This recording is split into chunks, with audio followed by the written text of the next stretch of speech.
Hey loves, it's Britt, and can you believe it? This is my 1000th video on YouTube. I'm super excited. I cannot believe I've done that many videos on YouTube. So, woohoo, celebrating 1,000.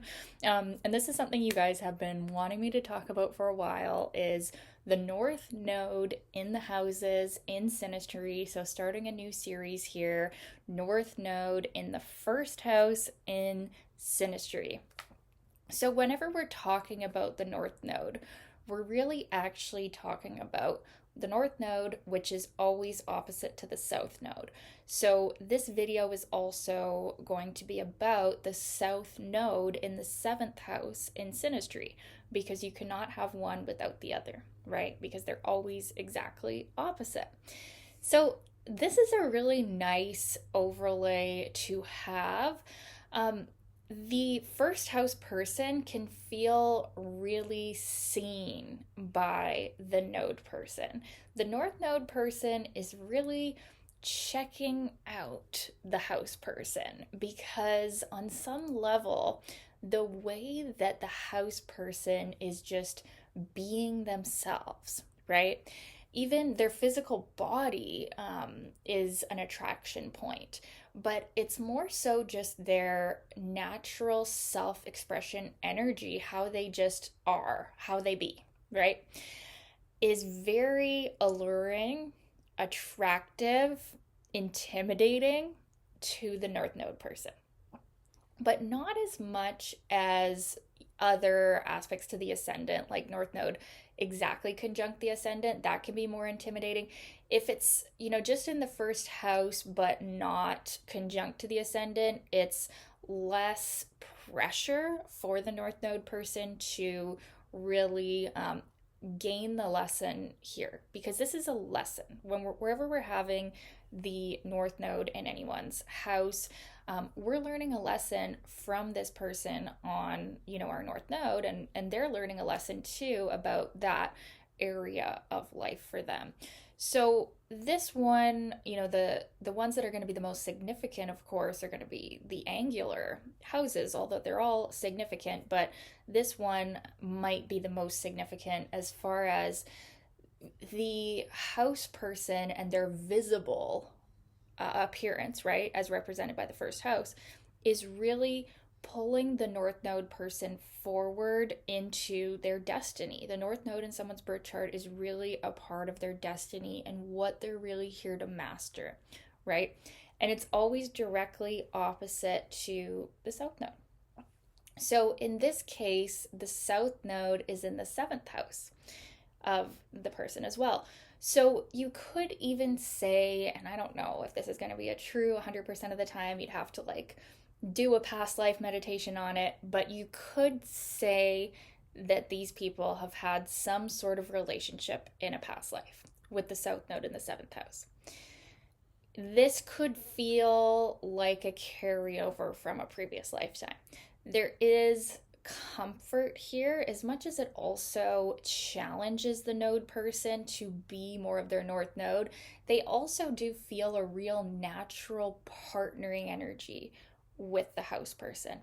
They feel like that the seventh house area of this person as well, which is how the house person does partnerships.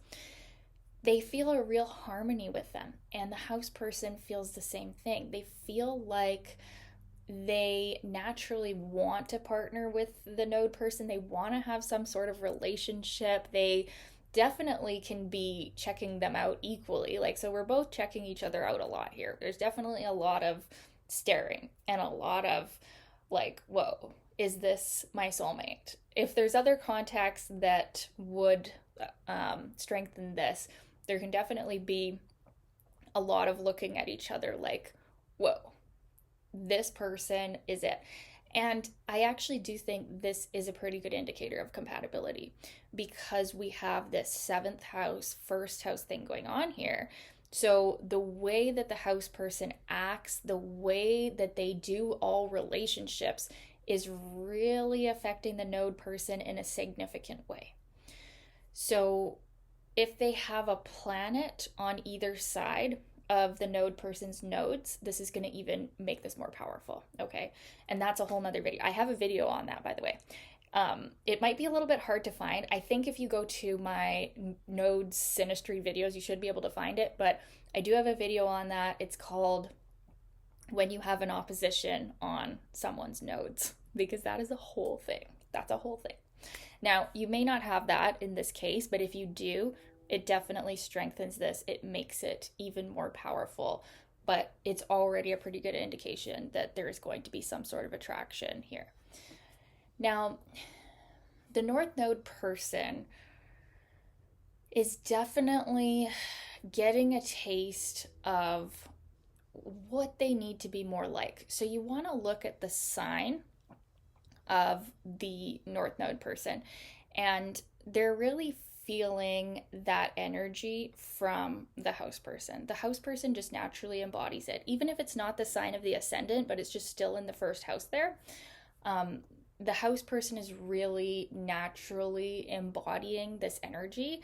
We can see a bit of like fangirling or like fanboying on like the node person looking at the house person.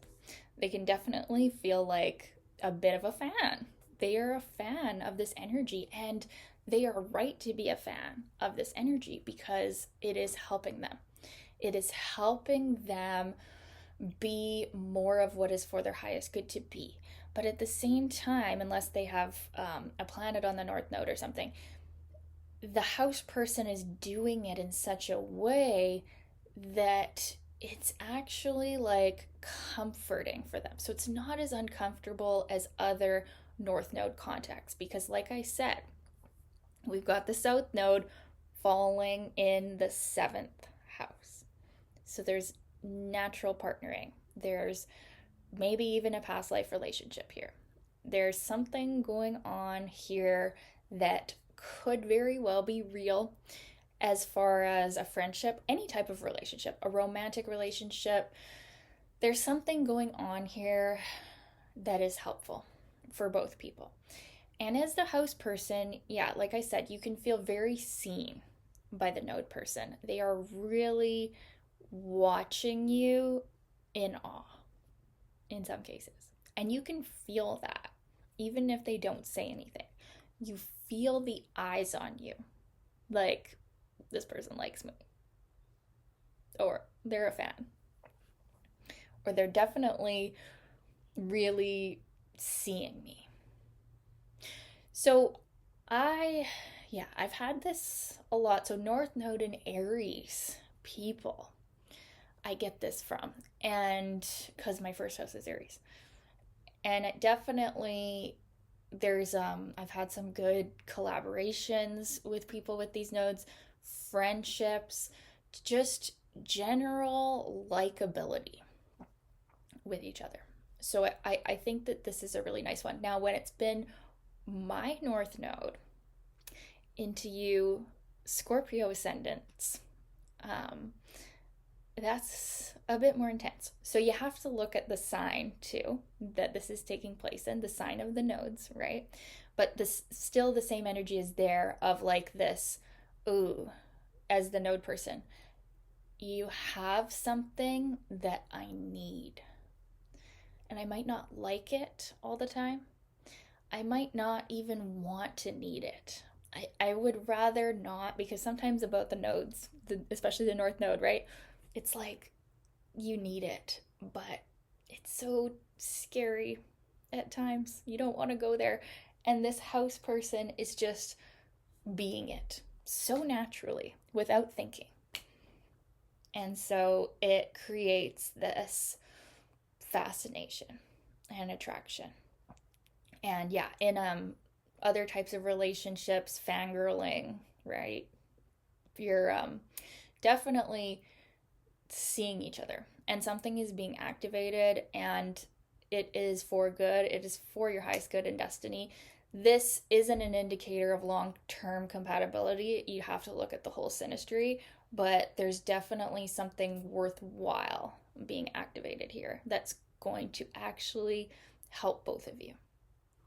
The house person is really, yeah, like I said, being seen, and also And in being seen like this, they're gaining clarity on their first and seventh house axis, right? They're gaining clarity on who they are and how they express their energies in the world, even their physical body, too.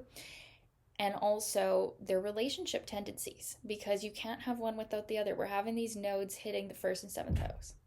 So we're getting this sense of ourselves and our relationships. And so the house person can definitely feel relationship energy in this as well. They feel like this is a significant thing. This is something. And they both feel that.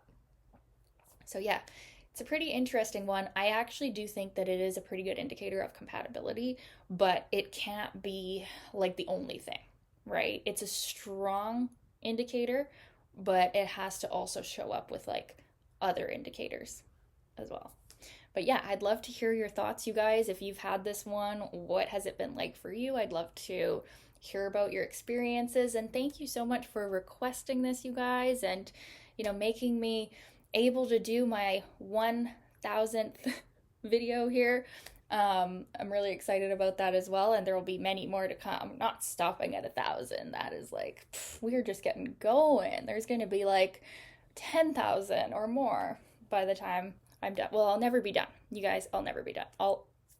As long as I live, like, I want to be 80 years old making videos. I love it. So, but here's to 1,000, and this is like another new beginning to more.